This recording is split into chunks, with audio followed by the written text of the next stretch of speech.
Welcome. In today's video, I'll show you exactly how to disable events push notifications on your Facebook page using your PC, following the latest update. If you're tired of constant alerts every time there's an event on your page, stick around. This step-by-step guide will help you take control of your notifications in just a few minutes. Let's get started. First, open your preferred browser and head over to facebook.com. Make sure you're logged into your account. Once you're on the Facebook homepage, look to the top right corner of your screen. You'll see your profile photo. Click on it. A menu will appear. From here, select the page you manage.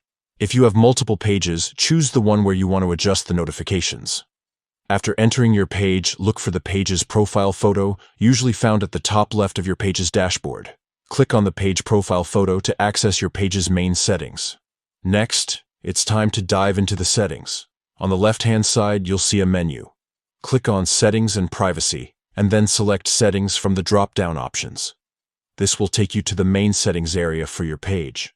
Scroll down the menu on the left until you find Notifications. Click on it, and you'll see a list of all the different types of notifications you can manage for your page. Find and select Events from this list. Now you'll see various options for how you receive notifications about events. Look for the Push option.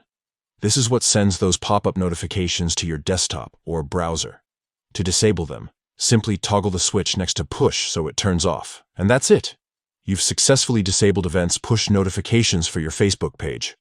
No more unwanted pop-ups every time there's an event update.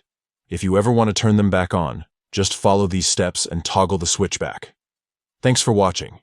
If you found this guide helpful, don't forget to like, subscribe, and let us know in the comments if you have any other Facebook tips you'd like to learn. See you in the next video.